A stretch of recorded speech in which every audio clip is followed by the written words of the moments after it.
Bueno, como saben, estamos en el canal de Pesaj y la vez pasada hablamos acerca del tema del mes de Nisan y ahora vamos a hablar más de la parte espiritual de lo que representa Pesaj, que es el tema de la libertad. En Pesaj para el judío hay un montón de alajot que empiezan antes, ¿no? Todo el tema de la limpieza de la casa y después revisar el tema de revisar, quemar el hametz, al eliminarlo. Bueno, hay toda una procedura, buscar el hametz.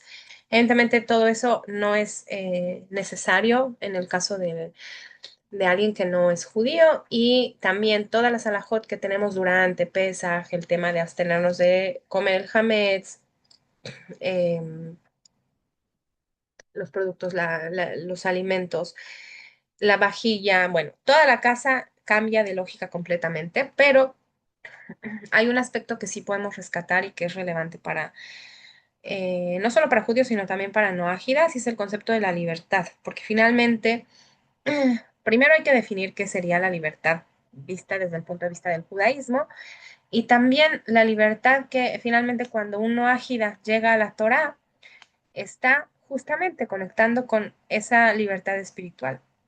Ahora, vayámonos al inicio de la civilización, donde Adán y Javá están considerados como nabís, como profetas. ¿Por qué? Porque ellos tuvieron una relación divina, o sea, la conexión con Hashem y si esta comunicación que había con Adán y Javá era directa. Por lo tanto, eran profetas. Y posteriormente, conforme van pasando las generaciones, ha habido otros profetas, como por ejemplo Noah, ¿sí? Que también tuvo esa comunicación con Hashem, pero vemos que son ya casos aislados, no son todas las personas y no son todos, sino personas específicas. Ahora, ¿qué pasa? Conforme se va avanzando en la civilización, los propios sabios nos relatan y nos dicen que el inicio de la idolatría nace como una necesidad de conectar, de que la persona quiere, busca esa raíz espiritual. Y en un principio nos dicen los sabios, las personas empezaron a servir, a adorar, ¿sí? A hacer cierta conexión, por ejemplo, con los astros, con la naturaleza. Vemos que en muchas culturas, de hecho, se conserva el hecho de que las deidades, ¿sí? son, que si la lluvia, que si la naturaleza, que si la tierra, ¿sí? Etcétera, porque nos dicen los sabios, en un principio la intención no era servir a un dios de la lluvia, a un dios de algo, sino era como esa fuerza, la lluvia, el viento, el sol, reciben energía de Akadosh Baruj Hu, ¿sí? Esos son al final fuerzas o sirvientes de Hashem. Y entonces la gente decía, bueno, esta fuerza. De hecho, hay un pasuk muy en el Tanaj, en la Torá, que ya nos menciona este punto, ¿sí? Es una llamada de atención como a Israel de cuídense, ¿sí? Porque dice, cuando ustedes volteen a ver los astros y vean la luna, le estoy parafraseando, ¿eh? No estoy diciendo exactamente como está escrito.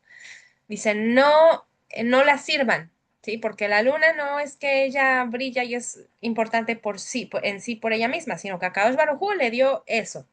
¿Sí? Entonces, fíjense cómo hay esa aclaración, nos las están haciendo a nosotros, al pueblo judío, en el momento que ya en la humanidad se había dado esa tergiversación, o sea, ya se había dado ese paso donde la gente dice, ah, espera, la luna está dirigida por Hashem, la luna está ahí arriba, es una señal de Hashem, entonces yo le rezo a la luna, ¿no? Como diciendo intermediario con Hashem. Y así es como surgen los primeros vestigios de idolatría. Y después vemos que ya la gente pierde esa conexión, lo desconecta de Hashem y termina sirviendo solamente a esas fuerzas. ¿Sí? Y bueno, en cada civilización ha tenido sus matices, ha tenido sus cambios, cada cultura, cada pueblo, pero en cada una de las culturas hay esos vestigios, hay esa intención, esa fuente de buscar algo espiritual, de buscar algo, si lo queremos llamar así, inclusive sobrenatural, algo que conecte con algo más grande. Y justamente cuando el pueblo de Israel llega a Egipto, ¿sí? termina, eh, termina adoptando, termina contaminándose. Los sabios nos dicen que llegaron a los 49 niveles de Tumá, o sea, uno más y se perdían. Y uno de ellos también implicaba la idolatría. Es decir, Am Israel llegó a un punto muy bajo, donde lo más básico, ¿sí? De lo más esencial, que es el tema de Hashem es uno y único, se perdió. Hubo cosas que sí conservaron, que fue el idioma, la vestimenta y que no se casaron con los egipcios. Entonces dicen los sabios, esos tres méritos es lo que les guardó y lo que les dio la carta abierta para salir. Pero vemos que en términos espirituales, ellos cayeron bajísimo, ¿sí? Y la Torah no repara en contarnos que la idolatría fue algo que el pueblo tuvo que ir trabajando y perfeccionando en su primera época ya formada como pueblo de Israel, inclusive después de haber recibido la Torah, con el pecado del becerro de oro, con el pecado después que se hizo el templo y hubo varios reyes que llevaron al pueblo a pecar. Uno podría decir, bueno, pero ya está, el ser monoteísta, el servir a Hashem es algo básico, ¿sí? Es algo que hoy en día, Baruch Hashem, ustedes tienen el mérito de haber salido o de haber encontrado el monoteísmo, de haber salido, me refiero de algo, alguna práctica idólatra, tienen el mérito de estar acá. Y los sabios también nos dicen, cuídate mucho de no juzgar a aquellos que cometieron idolatría, porque si tú hubieses sabido la fuerza, la energía que existía antes, nos dicen los sabios que es el mismo Yetzer. El Yetzer Atov es ese deseo intenso de servir a Dios. Y el Yetzer Hará era la idolatría. Entonces los sabios nos dicen que, solo cuenta la Gemara, que en cierto momento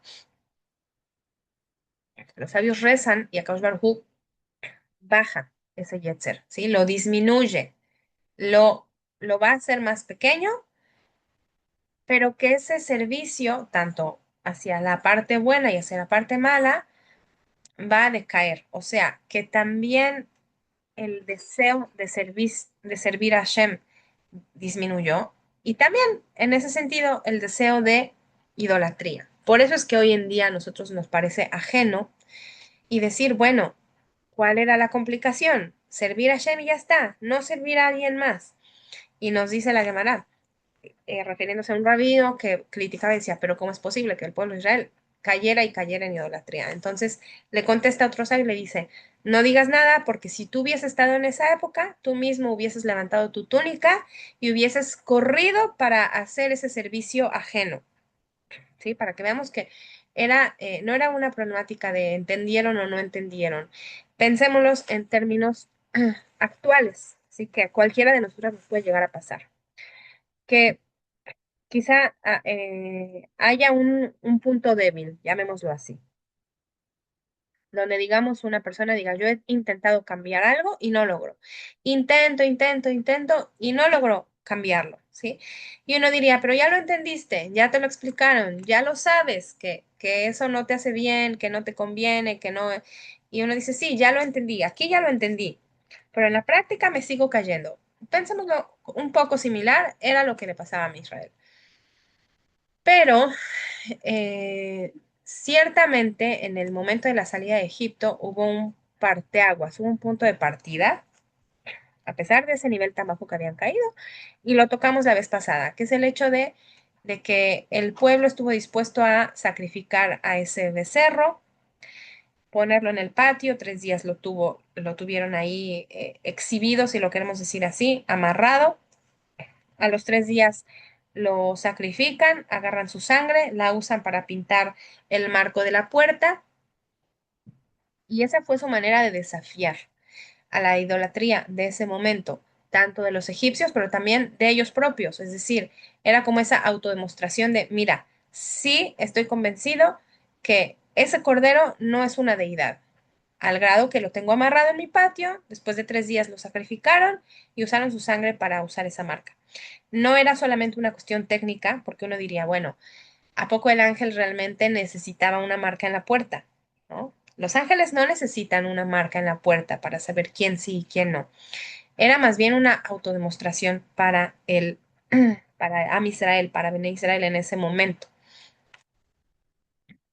Y a veces que sepamos que el camino espiritual, en los puntos a perfeccionar en el camino espiritual tienen que ver con eso, tienen que ver con esa autodemostración, ¿sí?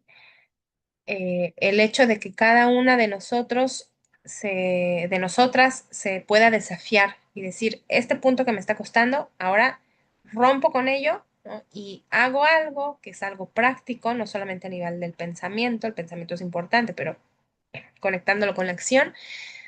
Y ahí yo hago esa ruptura y hago un paso hacia adelante, como diciendo, mira, Shem, acá estoy haciendo lo que me toca, ¿sí? Ahora, eso para Am Israel, yo les decía que hoy vamos a hablar de la libertad. Y eso para Am Israel representó dar ese paso hacia adelante de quiero la libertad, quiero dejar de someterme a esto, que en este caso era la idolatría, que, que no es correcto, que no comulgo con ello. Sí, si bien es cierto que habían caído súper bajo, pero fue como los que sí lo hicieron, porque además los sabios nos dicen que, ahora se me olvidó la cifra, si alguno de ustedes se acuerda, adelante la puede decir, pero los sabios nos dicen que solamente un porcentaje de Am Israel salieron de Egipto. O sea, hubo una gran cantidad de los descendientes de Jacob que no salieron de Egipto, porque no estuvieron dispuestos a hacer este paso, que fue poner el cordero, sacrificarlo, pintar, y entonces eso marcó la diferencia. Esos que sí lo llevaron a cabo, entonces sabemos que el ángel de la muerte saltó sus casas, sus primogénitos no murieron, y entonces ahí es donde viene la señal de Moshe y dice, tenemos el permiso de salir. Y se apresuran y salen, ¿sí? Pero hubo quienes no salieron, hubo quienes se quedaron, hubo quienes no estuvieron dispuestos a hacer ese paso que se pedía de ellos, y por lo tanto, eh, eso determinó esa parte de su historia, ¿no? Sabemos que también hubo egipcios que salieron con Am Israel, que decidieron unirse, dijeron, acá está la verdad, y fueron detrás de él, y entonces al final terminaron siendo parte de. Entonces, ahí empieza el camino de la libertad. ¿Se consiguió en ese instante la libertad completa? No, porque vemos que fue algo que tuvieron que forjar todavía durante 40 años más, y sabemos también algo bien triste, que es que en realidad todos los que salieron de Egipto terminaron muriendo en el desierto, o sea, no les alcanzaba. Sí, sí fue ventaja porque al final recibieron la Torá, ¿sí? Recibieron los mandamientos, obviamente su alma, su neshama fue contada como el pueblo de Israel, pero al final no tenían los elementos suficientes para entrar a la tierra, pero sus descendientes sí. O sea, todos los que salieron habiendo nacido en Egipto mueren en el desierto, pero los que nacen ya en el desierto, que en libertad, ellos fueron los que sí entraron. Esa generación, o sea, a partir de el siguiente día, los que nacen ya en condición de libertad son los que sí entran a la tierra. Antes de seguir, le doy la palabra a la señora Ana Galia. Adelante. Gracias, Mora. Bueno, algo que siempre me he preguntado es esa parte, ¿no? Porque muchas personas actúan, ¿no? Ya vienen con esa esencia de actuar. Y otras personas no, otras personas son más calmadas y tranquilas en diferentes situaciones, lo que está pasando, lo que les toca vivir, etcétera. Pero ahí es donde está mi pregunta. ¿Qué lleva a una persona a movilizarse? Entiendo que cada uno tiene su libre albedrío, ¿verdad? Y que a unos como esencia les va a costar más que a otros salir de donde están.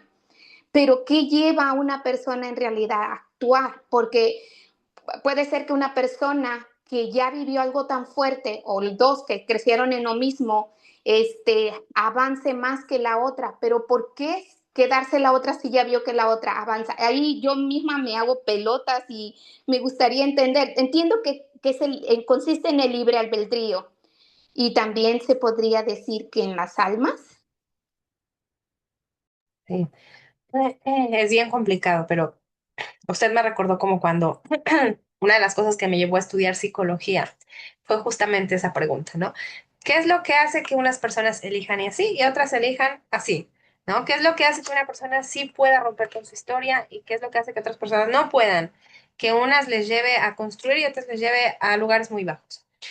No hay una sola respuesta, pero usted sí dio en un punto clave. Uno es el tema, el Yetzer seguro está. Y todos tenemos Yetzer a niveles, en áreas diferentes, cada quien, por un trabajo que Hashem sabe que nos vino a, sí, que nos puso, que también es algo construido, o sea, algo que Hashem nos da ya para venir a trabajar, otro trabajo que desarrollamos acá, en el camino. ¿Sí? Pero usted tocó el tema del libre albedrío. O sea, al final, lo que va a determinar la grandiosidad de una persona es lo que termina decidiendo. O sea, y esa decisión, fíjense, no es una decisión, a veces sí, una decisión crucial, como en este caso. El pueblo hubo quienes decidieron sí salir, hubo quienes no. Pero también de esos que decidieron sí salir y sí usar el cordero y sí dar ese paso, se terminaron cayendo en otro eslabón, ¿no? Cuando hicieron el becerro, hubo unos que formaron parte y otros que no. Cuando el tema de que hablaron en contra de Moshe Rabbeinu, ¿sí? Y los que se unieron a Korah, unos sí, otros no. ¿Sí? Cuando hubo la peste, entonces unos sí caen, otros no caen. Y así vamos viendo cómo a lo largo del recorrido de estos 40 años están los que forman parte y los que no. ¿Sí? Los que se reciben castigo y los que no. Cuando los espías, lo mismo. Los que deciden llorar, ¿sí? Dice que el pueblo llora y los que no. Entonces, está esa parte cuando entre los propios espías, los que deciden hablar mal de la tierra de Israel y los dos que no, los que se abstienen.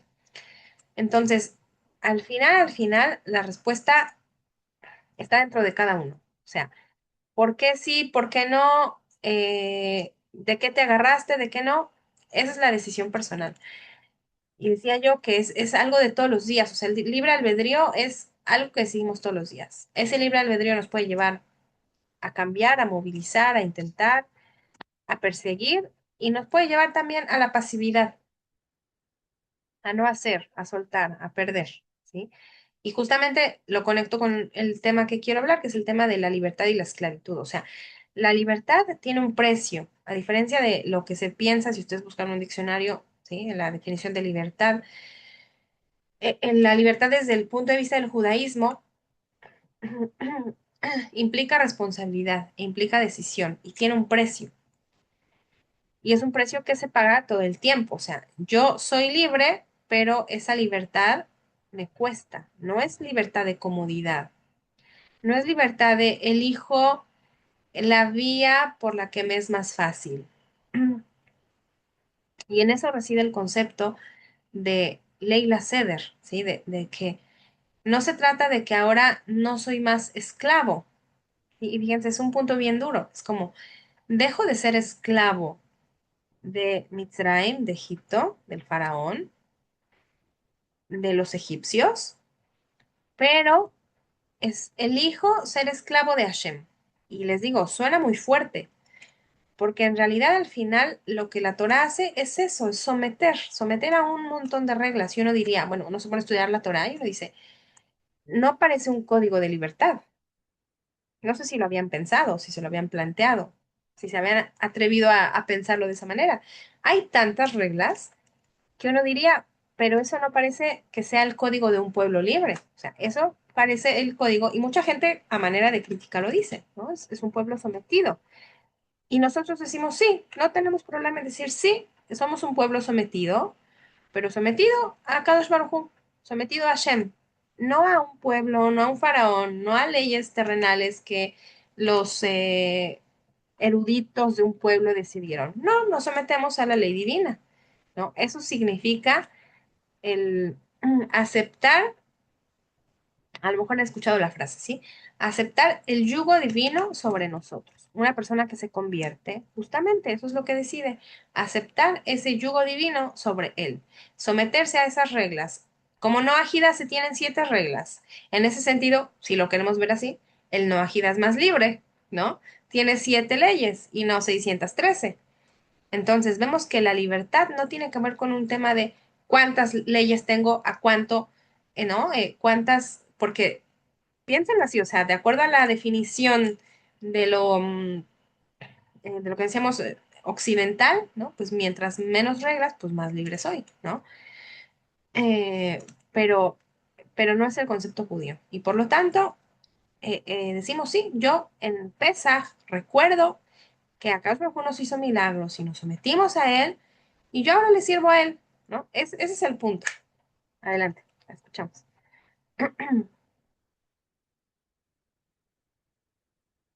Ay, perdón, no podía abrir mi micrófono. Sí, algo que me hizo pensar es en esa parte, ¿no? Cuando estaba más joven, en la cual decía, estoy pasando por ciertas cosas, pero pues no tienen sentido. ¿Para qué vivir algo que duele tanto si no hay sentido? Entonces, era lo que me llevaba a pensar a diferentes cosas, ¿no? Y es esa parte de encontrarle sentido a la vida y ahí es donde mi pregunta viene. ¿Todo ser humano busca un sentido de la vida? Em, yo creo que todo ser humano busca una manera de darle sentido a la vida. Hay personas que, a ver, quizás sí, en el fondo busquen un sentido, pero encuentran el sentido a través de cosas superficiales. Por ejemplo, hay gente que le va a dar sentido el ir de compras, ¿no? Y ese va a ser su sentido, o ir de fiesta, o hacer X o Y. De fondo hay una búsqueda espiritual. Y por eso cuando vienen las conductas compulsivas es porque aquí hay una búsqueda que algo que no se llena, algo que no se sacia.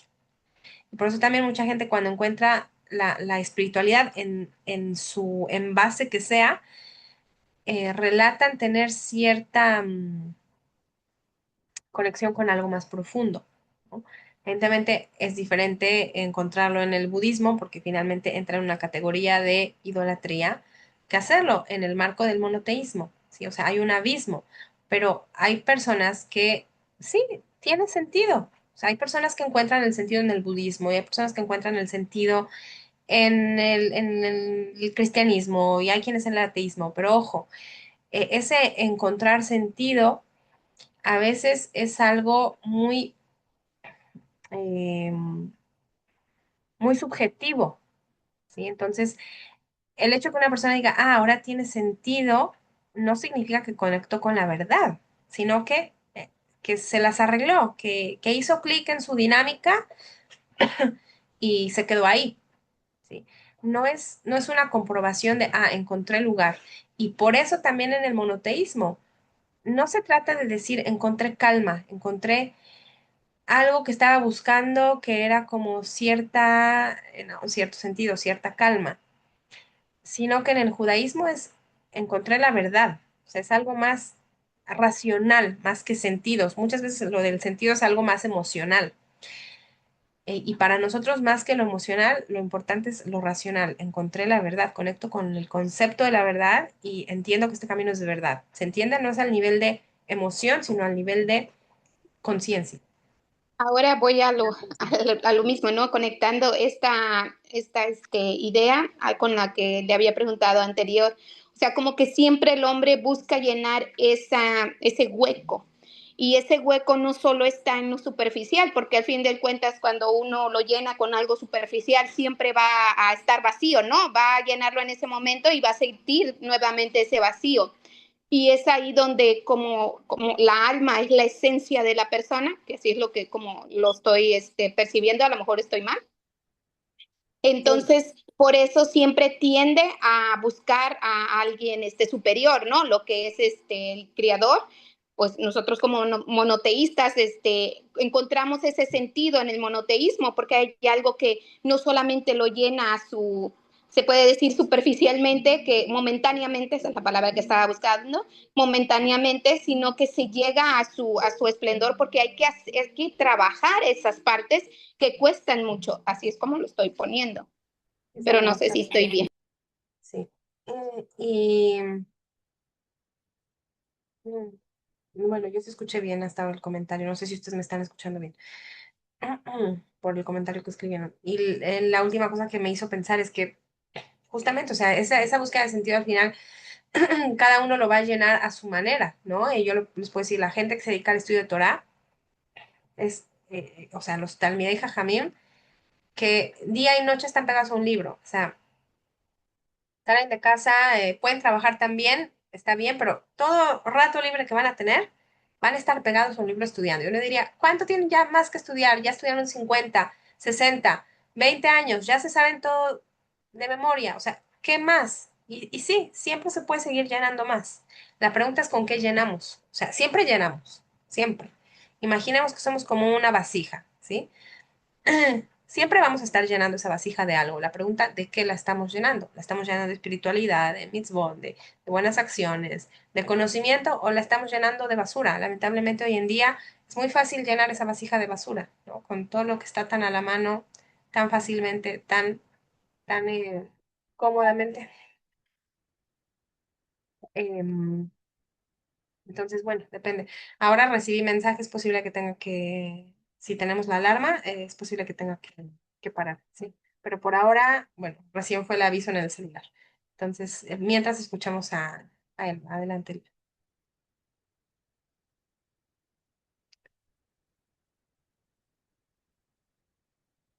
nos escucha. Él va a estar por acá, si no le damos el paso. Ah, adelante, sí. Buenas tardes, Raven. Disculpen, es que como que se me está bloqueando, no sé si es mi red, no sé si es, pero como que se corta la comunicación y no las logro escuchar. Y dije, bueno, voy a hacer mi ahí, este, Ahora lo corta escuchamos opinión. bien. Sí, Bueno, adelante. hablando de la libertad, pues sí, ¿verdad? Ahorita se está dando mucho ese como fenómeno de que la gente quiere libertad, pero lo está revolviendo, confundiendo con libertinaje. Pero la verdadera libertad es aquella que nos permite interactuar sin ofender el posicionamiento o el deber de otro. Entonces, siempre va a haber un límite, o sea, es falso que no hay límites. Los únicos que, hasta los animales ahorita les están poniendo límites, ¿verdad? Entonces, es verdad que la libertad sí la necesitamos, pero siempre y cuando haya un limitante, porque es el lugar que se le va a dar al otro individuo, a la otra persona. Entonces, eh, por eso nosotros en mi persona, yo opté por aprender de judaísmo a través de como no ágida y de ustedes, la gente judía preparada y realmente sabia, porque esa es la libertad que yo estoy buscando, no la libertad que me promocionaron las religiones o que entre comillas nos dieron nuestros padres o nuestros parientes, la gente hacia atrás, porque sí es una falsedad. Hoy más palpable lo veo porque tengo una niña pequeña de 5 años y yo estoy observando que todo a su alrededor aparenta libertad de clases, de actividades. Hay un limitante, pero ese limitante lo condicionan como a un sometimiento para otra cosa. ¿Sí me explico? Entonces ya no es libertad, ellos no están viviendo una libertad, están bajo otros dogmas o bajo otras creencias o bajo otras doctrinas y es algo muy frustrante a veces para nosotros los no ágidas porque queremos que la gente sepa de las 7 leyes que nos están dando esa libertad de ampliarle al ser humano hasta dónde podemos tener capacidad. Pero qué triste que siguen los dogmas, siguen las creencias, está esa libertad, entre comillas, también por la autoridad para todos, y volvemos otra vez al círculo, ¿no? Al círculo vicioso o a veces hasta problemático.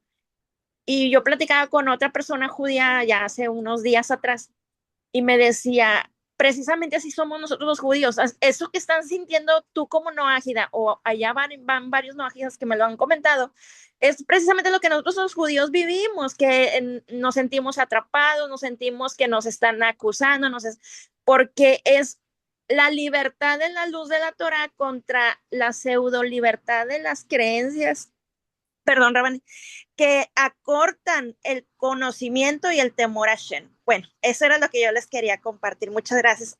Y ahí disculpen si se me corta No, se la escuchó muy comunicación. bien. Bendiciones. Sí. Se escuchó bien, sí. Muchas gracias por su aporte y usted dio en dos puntos bien importantes. Uno, el tema de que la libertad viene con un marco. O sea, la libertad viene envuelta al final. ¿Sí? Se necesita una línea que entre qué elijo para poder decir estoy eligiendo, ¿no? Y se lo voy a poner un ejemplo muy simple. Que a los niños pequeños les dicen en términos de educación, ¿no? Es bueno no que le digas, no, no puedes, sino dale opciones. Puedes esto y puedes esto. En el momento que tú le das dos opciones, él siente que elige, ¿sí? Y de esa manera no siente que está perdiendo, porque en el fondo necesitamos esa necesidad de decir, yo tengo el control, yo puedo elegir. Entonces, sí, siempre vamos a estar eligiendo. Aún los que sienten que son completamente libres, van a estar eligiendo.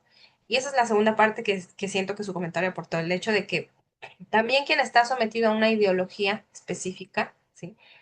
Ideología de género, ideología socialista, ideología, lo que sea, al final se está apegando a una línea, ¿no? Y está en ese sentido perdiendo su libertad. O sea, la libertad como se fantasea, como decía usted, inclusive el libertinaje, termina siendo una falacia, porque siempre las personas que deciden, por ejemplo, idolatría, en el marco que veníamos hablando, al final esa persona también se está sometiendo a una ideología, a un ser que está sirviendo, ¿no? Entonces, en sí no es libertad. O una persona que estaba en un marco de relación y dice, no, yo ahora ya me cansé, no quiero estar en esta relación, quiero ser libre, ¿sí? Y termina ese vínculo. Y entonces termina buscando algo más, ¿no? ¿Con qué llenar eso? Se va a hacer ejercicio, se busca un nuevo trabajo, se compra un perro, o sea, al final se termina, otra pareja termina buscando algo para tener ese marco, ¿sí?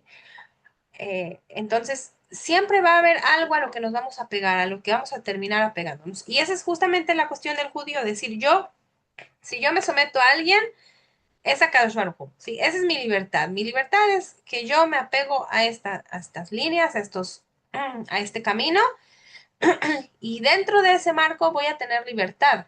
Voy a tener libertad del libre albedrío, voy a tener libertad de elegir en las fiestas de peregrinación a qué fiesta llego al templo, voy a tener la oportunidad de decir qué corbán llevo, ¿no? Cuando era corbanot que se podían hacer de manera espontánea, o sea, quien decidía hacer un corbán, había unos que eran obligación, había otros que eran optativos. Entonces, en el diezmo elijo cuánto, cómo lo reparto, si se lo doy todo a cierta persona o a cierta causa o no. En la tzedakah también. Entonces vemos que al final hay elecciones. No es que se cortó, pero sí hay un marco que es muy claro, ¿sí? Y esa es la invitación también para el no ágida, de decir, tú conservas una libertad, conservas un marco, pero la línea base es que tú te sometes a Kadosh Baruj Hu, que tú aceptas que hay un solo Dios, ¿sí? Esa es la premisa, que hay reglas que no se pueden pasar por alto. El cumplir las reglas del lugar donde se vive, el tema de los animales, y cada una de las reglas la persona se termina sometiendo a eso. Porque ahí donde la persona no elige su marco, otros terminan eligiendo por él, ¿no? Que eso pasa sobre todo en las personas que lo eligen. O sea, el no elegir es dejar que otros elijan, ¿sí? Perdón, tengo que cortar un poco porque no suena la alarma, pero están las explosiones terribles y voy con mis hijos un poco, ¿sí? Discúlpenme. Ujú. Sí, ya estoy acá con ustedes de nuevo. Gracias por la paciencia. Bueno, eh, entonces, ¿alguien quiere comentar, preguntar algo de lo que hablamos recién, el tema de la libertad, si les hace sentido, si les da una perspectiva, si habían escuchado este concepto? Mi querida Alma Acerca de la... tenía alzada la mano. Sí, perdón, adelante, Alma. Alma Yadira, ¿verdad? Cierto, gracias. Adelante.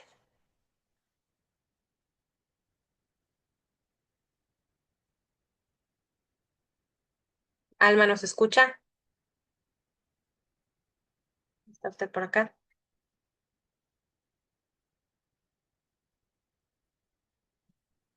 Bueno, si no, si se anima más adelante, la escuchamos, la esperamos. ¿Alguien más quiere participar? Si no, yo sigo.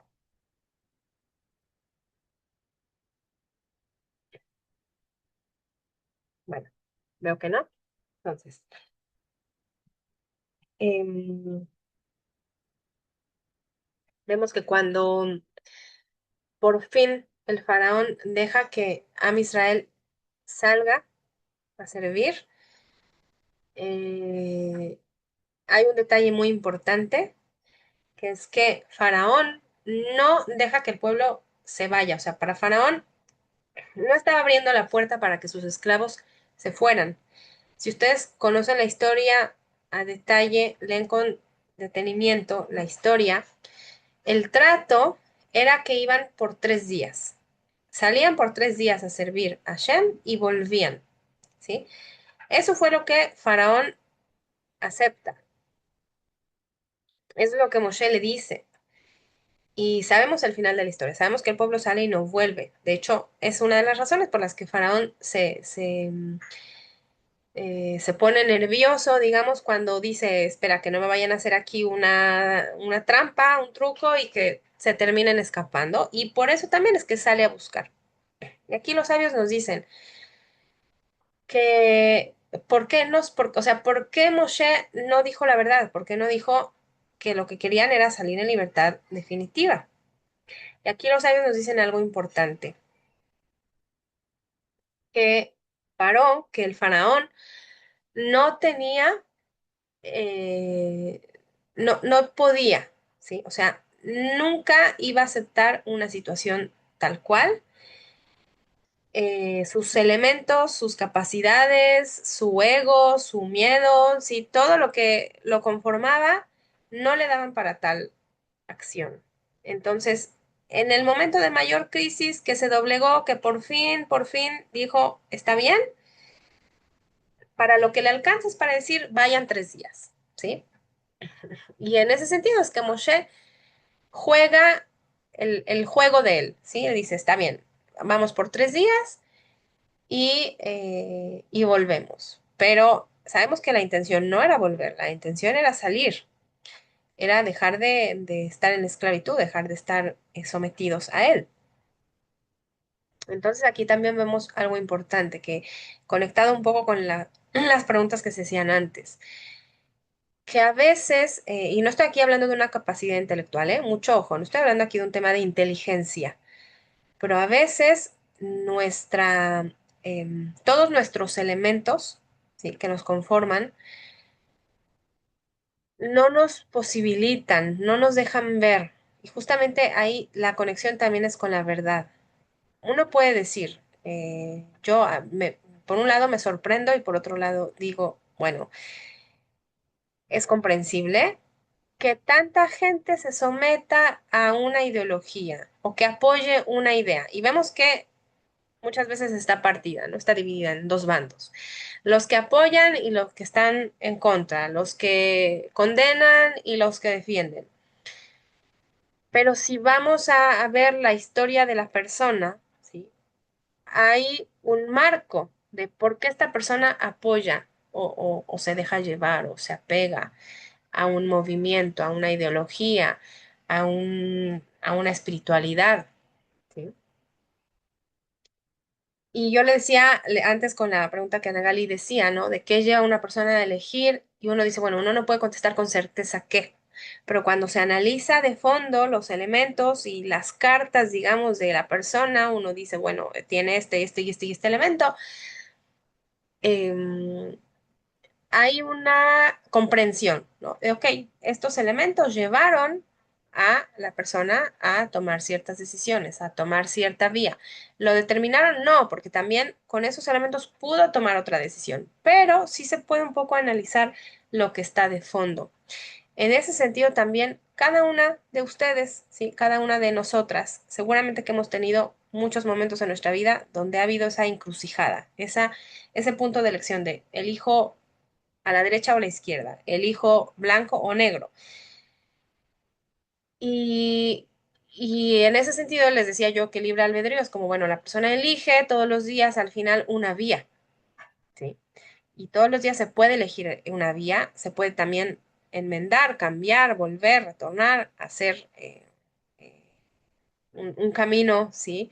Más sinuoso, pero al final hay elementos que sí nos pueden dar cuenta de por qué elegimos. Y en ese sentido es que los sabios nos dicen, por ejemplo, cuidar mucho las cosas que consumimos, dígase comida, pero dígase también las cosas que vemos, las cosas que escuchamos, el ambiente, o sea, al final todo eso sí influye y sí no nos va a determinar, pero sí que nos va a posibilitar ciertas vías o impedir.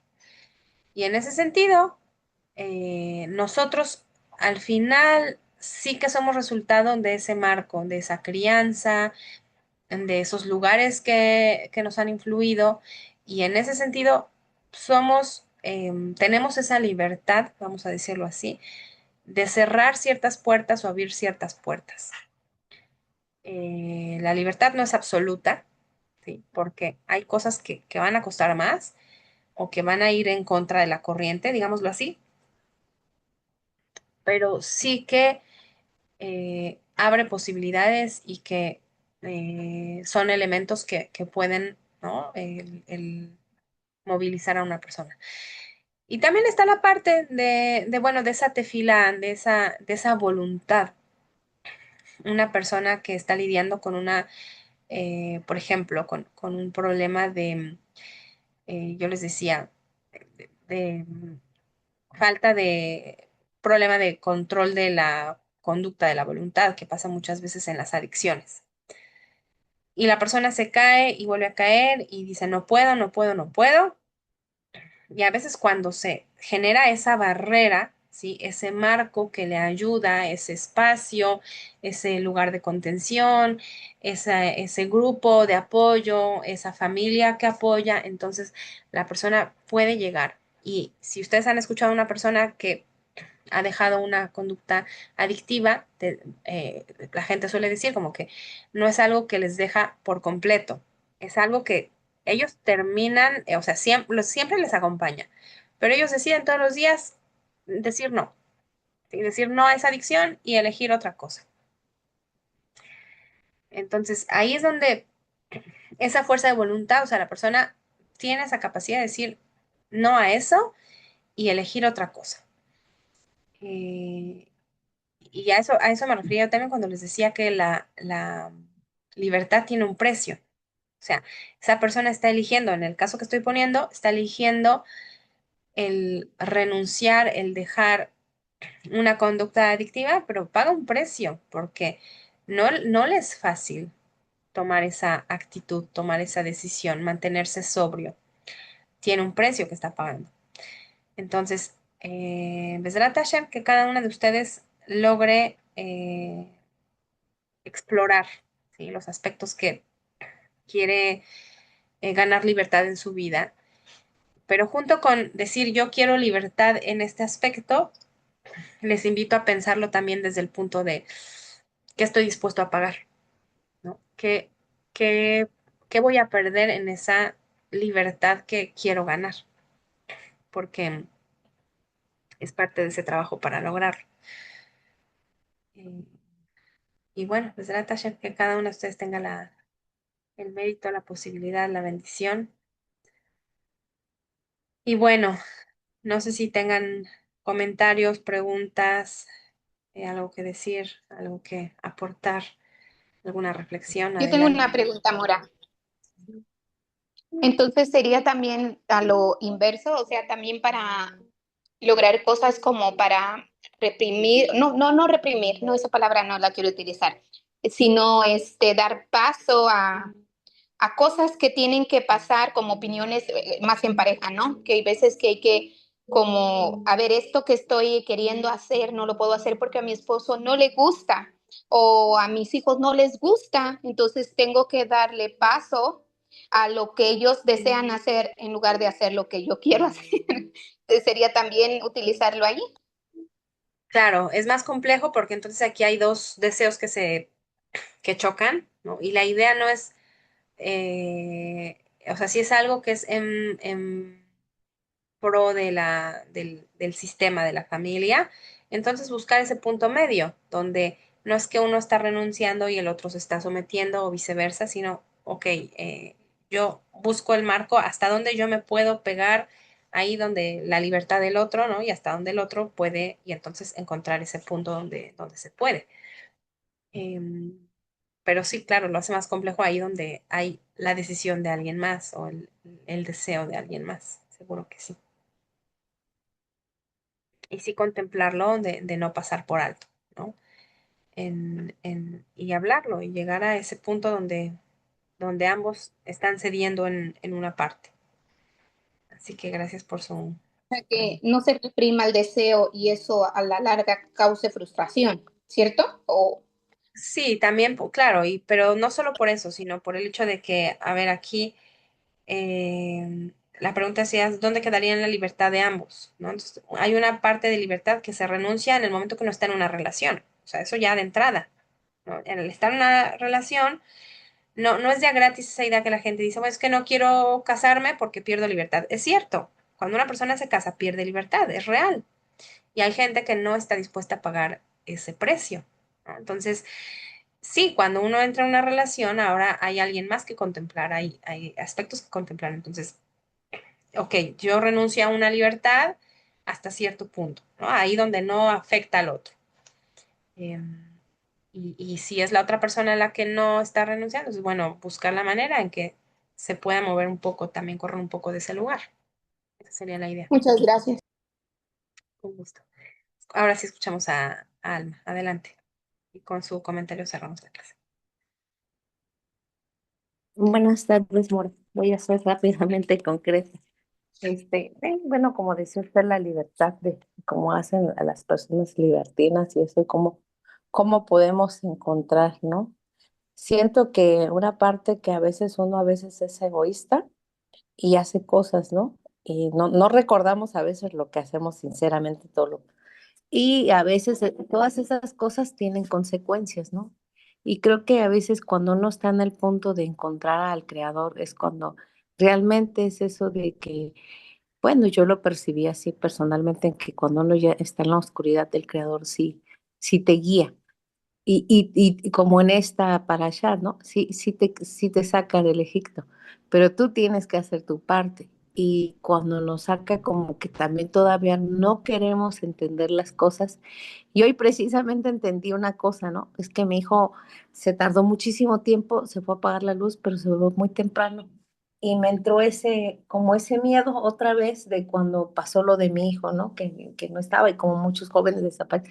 Empecé a pensar otras cosas, ¿no? Entonces dije, ay, bueno, ¿no?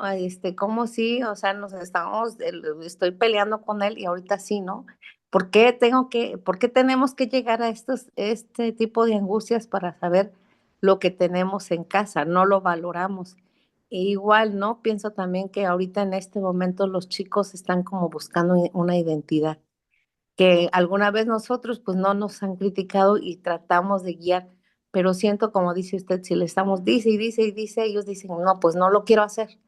Entonces, ahorita sí como que todos estos consejos que dieron las compañeritas y preguntas y usted, pues sí, me quedó más bien más concreto de que uno debe de decir sí, o sea, tengo que salir de esto ya definitivamente, no estar diciendo quítamelo, ¿no? Como ese quítamelo, como diía una mora que decía, ¿no? Quítamelo, porque sino ya verdaderamente decir qué es lo que voy a hacer, porque la verdad que me cuesta mucho también entender todo esto, que uno también es parte de que uno no quiere salir adelante también. Tenemos las herramientas, pero nos cuesta un poco. Gracias, Mora. Bendiciones para todas. Gracias a la señora Nagali y a la señora Cindy. Gracias por su comentario y así es esa, esa capacidad de elección y bueno, esos desafíos que usted, bueno, lo puede ver en la situación que enfrenta con sus hijos, con su familia. Pero bueno, cada una de ustedes lo puede encontrar también en cómo se representa ese tema de la libertad y de las elecciones y esa lucha interna, que finalmente eh, es como esa frase que, y con esto cerramos, que dicen los sabios, como que los judíos que salieron de Egipto nunca pudieron sacar Egipto de ellos, ¿no? O sea, hay algo que siempre les siguió acompañado de ese vestigio, de esa esclavitud, su pensamiento de esclavo no cambió y por eso es que al final bueno, dijo, ya está, ellos no están listos para entrar. Pero no es una visión pesimista, sino que, bueno, salvo Joshua y Caleb, que fueron los que entraron, pero en, en sí, o sea, también nos da muestra del proceso, que quizá ellos no entraron, pero los hijos sí pudieron entrar, o sea, hubo un proceso ahí que se gestó. Por un lado, esos 49 niveles de Tuma que merecían ser desconectados, desarraigados, Hashem dijo, no, no, no los desconecto, les entrega la Torah, les dirige, pero hay un límite hasta donde pueden llegar. Y de ahí la siguiente generación pudo dar ese paso, ¿no? Entonces, pues Besrat Hashem que cada uno de nosotros logre esa libertad y también que podamos transmitirlo hacia las generaciones que vienen, Besrat Hashem, que puedan experimentar una libertad a otro nivel de la que nosotros, Besrat Hashem. Así que bueno, gracias a todas, por ahora terminamos.